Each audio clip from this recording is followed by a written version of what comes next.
Samsung का जो Galaxy S10 है ना, ये पहला ऐसा फोन है सैमसंग की तरफ से जिसमें आपको इन डिस्प्ले फिंगरप्रिंट स्कैनर देखने को मिलता है। और देखा जाए तो इसके अंदर जो इन डिस्प्ले फिंगरप्रिंट स्कैनर है ना, वो OnePlus T के जो फिंगरप्रिंट स्कैनर था ना, ये उससे काफी ज्यादा अलग है, क्योंकि S10 और जो S10 Plus है ना, उन्होंने यूज किया क्वालकॉम का ultrasonic in display fingerprint scanner, और ये OnePlus 6T के optical in display fingerprint scanner से पूरी तरीके से अलग है। तो अगर बात करें जो क्वालकॉम का जो ultrasonic in display fingerprint scanner है, इसके अंदर आपको 3D सोनिक सेंसर देखने को मिलता है। सीधी भाषा में ये है कि इसके अंदर ये जो सेंसर है ना क्वालकॉम का, ये साउंड वेव्स को जनरेट करता है, और ये जो साउंड वेव्स होती है डिस्प्ले के थ्रू ट्रेवल करती हैं, और जब भी आप अपनी उंगली फिंगरप्रिंट स्कैनर के ऊपर रखोगे तो ये उससे टकरा के वापस रिफ्लेक्ट करेंगी, और इसके अंदर जो दूसरा सेंसर है, ये जो साउंड वेव जो रिफ्लेक्ट होकर आएंगी ना, उन्हें ये रीड करेगा, और ये देख के वो ये पता लगाएगा कि आपका जो फिंगरप्रिंट है वो कैसा है। और सबसे अच्छी बात ये है ना कि ये 3D सोनिक फिंगरप्रिंट स्कैनर है, यानी कि ये अल्ट्रासोनिक वेव्स का यूज करके आपके फिंगरप्रिंट की एक 3D इमेज को बना पाता है, और इसीलिए ज्यादा सिक्योर हो जाते हैं किसी भी ऑप्टिकल फिंगरप्रिंट स्कैनर से। अब अगर मैं आपको नॉर्मल ऑप्टिकल फिंगरप्रिंट स्कैनर के बारे में बताऊं जो OnePlus 6T में आता है ना,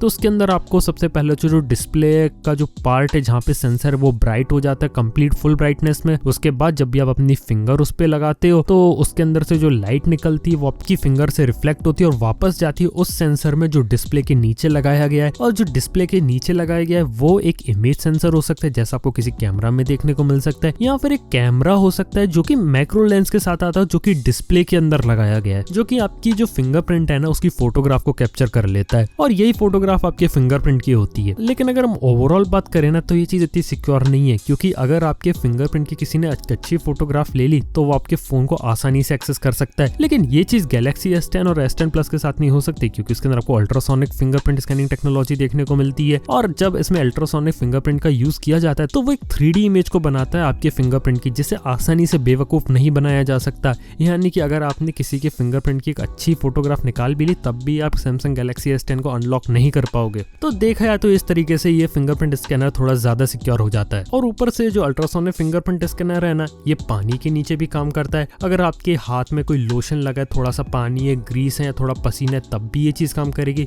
और यहाँ पे जो अपना ऑप्टिकल फिंगरप्रिंट स्कैनर होता है वो फेल हो जाता है। ऊपर से ये जो अल्ट्रासोनिक फिंगरप्रिंट स्कैनर है ज्यादा फास्ट है ऑप्टिकल वाले कंपैरिजन में। तो अगर हम ओवरऑल बात करें तो ऑप्टिकल वाला थोड़ा डाउनग्रेडेड लगता है, और जो अल्ट्रासोनिक वाला फिंगरप्रिंट स्कैनर है ना, ये थोड़ा एडवांस लगता है, क्योंकि इसके अंदर आपको अल्ट्रासोनिक वेव्स का यूज देखने को मिलता है और काफी हाई एंड टेक्नोलॉजी देखने को मिलती है। और इस सेंसर को डेवलप किया था क्वालकॉम ने पिछले कुछ साल पहले। और देखा जाए तो सैमसंग गैलेक्सी S10 में ये सबसे पहले इसलिए आ रहा है क्योंकि इस सेंसर को डिस्प्ले के नीचे इंप्लीमेंट करना कोई आसान काम नहीं है, और ये काफी महंगा प्रोसीजर है। और जब हम देखें तो S10 और S10 Plus काफी एक्सपेंसिव फोन है, और जब वो इतना पैसा ले रहे हैं तो इसलिए आपको इतनी महंगी टेक्नोलॉजी आपको आपके फोन में भी दे रहे हैं। तो ये एक इंटरेस्टिंग बात है। लेकिन अल्ट्रासोनिक फिंगरप्रिंट स्कैनिंग टेक्नोलॉजी ना सिर्फ डिस्प्ले के अंदर ही इंप्लीमेंट नहीं की जाती, इसको आप डेडिकेटेड जो बाहर की तरफ जो होम बटन में जो फिंगरप्रिंट स्कैनर होता है ना, उसे वहां भी इंप्लीमेंट कर सकते हैं। और ऑनर के कुछ फोन्स में हमने ये चीज देखी भी है। लेकिन अगर मैं अल्ट्रासोनिक फिंगरप्रिंट स्कैनर को नॉर्मल फिंगरप्रिंट स्कैनर जो फोन्स में आता है कैपेसिटिव वाला, उससे कंपैरिजन करूं तो ये उसके कंपैरिजन में फिर से स्लो रहेगा, क्योंकि जो फिजिकल फिंगरप्रिंट स्कैनर है वो आज की डेट में काफी ज्यादा फास्ट है और सिक्योर है। उसके बाद अल्ट्रासोनिक का नंबर आता है और उसके बाद ऑप्टिकल का नंबर आता है। तो देखा जाए तो अल्ट्रासोनिक काफी अच्छा सॉल्यूशन लगता है। लेकिन अल्ट्रासोनिक फिंगरप्रिंट स्कैनर के साथ एक छोटी सी प्रॉब्लम है जो शायद आप लोगों को अभी तक पता नहीं होगी। वो ये है कि जो अल्ट्रासोनिक फिंगरप्रिंट स्कैनर होता है ना, ये तभी काम करता है जब आपके फोन में कोई भी टेम्पर्ड ग्लास नहीं लगाया गया है। यानी कि जब भी आप अपने फोन में कोई भी स्क्रीन गार्ड या फिर टेम्पर्ड ग्लास को लगाएंगे ना, या फिर कोई भी स्क्रीन प्रोटेक्टर लगाएंगे ना, तो उसमें ये रहता है कि जो अल्ट्रासोनिक वेव्स है ना वो उसके थ्रू ट्रेवल नहीं कर पाती, और आपका जो फिंगरप्रिंट स्कैनर है ना वो आप उसे यूज नहीं कर पाएंगे, क्योंकि जो अल्ट्रासोनिक वेव्स हैं वो काम नहीं कर पाती। और ऐसा सिर्फ गैलेक्सी S10 के साथ नहीं है, इससे पहले जो Huawei Mate 20 Pro आया था ना, उसमें भी अल्ट्रासोनिक फिंगरप्रिंट स्कैनर था, और उसके अंदर भी अगर आप किसी थर्ड पार्टी का टेम्पर्ड ग्लास को यूज करते थे ना, तो उसका भी जो फिंगरप्रिंट स्कैनिंग का जो सिस्टम था ना वो अच्छे से काम नहीं कर पाता था। और ये सिमिलर प्रॉब्लम हो रही है सैमसंग गैलेक्सी S10 के साथ। लेकिन यहाँ पे सैमसंग ने छोटा सॉल्यूशन निकाल रखा है, वो ये है कि व्हाइट स्टोन कंपनी का एक डोम ग्लास स्क्रीन प्रोटेक्टर आता है, जिसके अंदर एक स्पेशल एडेसिव को यूज किया गया है जो कि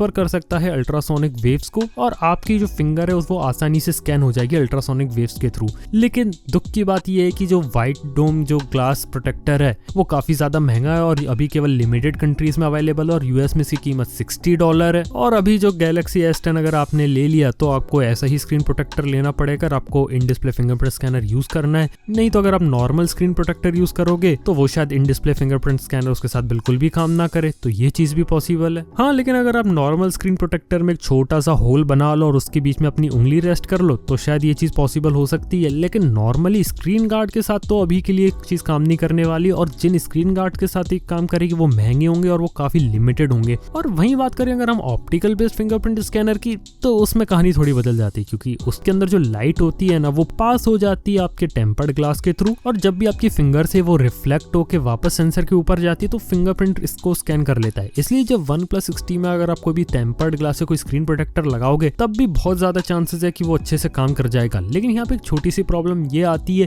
कि अगर स्क्रीन प्रोटेक्टर के ऊपर थोड़े स्क्रैचेस आ गए, अगर वो गंदा हो गया तो आपका फोन जो है ना फिंगरप्रिंट स्कैनर वो काम नहीं करेगा। और जब भी आप अपने फोन का स्क्रीन गार्ड चेंज करोगे या फिर अगर उसे उतारते भी हो तो आपको फिर से जो फिंगरप्रिंट स्कैनिंग का जो डेटा है ना वो आपको फोन में दोबारा से रजिस्टर करना पड़ेगा। अब ऐसा इसलिए क्योंकि जब भी आप स्क्रीन गार्ड को लगाओगे या चेंज करोगे तो जो लाइट होती है ना वो थोड़े अलग एंगल से रिफ्रैक्ट होगी और आपके फिंगरप्रिंट की जो इमेज है ना उसमें थोड़े बहुत चेंजेस आ जाएंगे। और इसी प्रॉब्लम से बचने के लिए कंपनीज ये रिकमेंड करती हैं कि जब भी आप अपने फोन में स्क्रीन गार्ड को चेंज करो या फिर हटाई दो कंप्लीटली तो दोबारा से फिंगरप्रिंट को रजिस्टर करो और उसके बाद आपका फिंगरप्रिंट काम करने लगेगा। और इसलिए दूसरे फोन सक्सेसफुल हैं और इसलिए जो टेक्नोलॉजी है ना काफी फोन्स में सक्सेसफुल है और ऊपर से सस्ती है। लेकिन जो सैमसंग है ना जब उसने अल्ट्रासोनिक फिंगरप्रिंट स्कैनिंग का यूज किया तो दिक्कत यहाँ पे यही आ जाती है कि ये ज्यादातर टेम्पर्ड ग्लास के साथ काम नहीं करती, और जिनके साथ ये काम करती है वो जो टेम्पर्ड ग्लास है वो काफी ज्यादा महंगे आते हैं। तो देखा जाए तो ये चीजें नई अल्ट्रासोनिक फिंगरप्रिंट स्कैनिंग टेक्नोलॉजी, लेकिन फिर भी ये जो नॉर्मल फिंगरप्रिंट स्कैनर होता है ना ये उसका रिप्लेसमेंट अभी तक नहीं है। और अभी भी हम एक ऐसा परफेक्ट सॉल्यूशन ढूंढ रहे हैं जो कि कंप्लीटली जो डिस्प्ले के अंदर जो फिंगरप्रिंट स्कैनिंग की टेक्नोलॉजी है ना उसे इंप्लीमेंट कर दे। बाकी आप लोगों को कौन सा फिंगरप्रिंट स्कैनर पसंद है, नॉर्मल वाला, ऑप्टिकल वाला या फिर S10 का अल्ट्रासोनिक, तो ये बात कमेंट में बताना बिल्कुल भी ना भूलना। थैंक यू आपका वीडियो देखने के लिए। मैं आपसे मिलता हूँ नेक्स्ट वीडियो में। Good bye.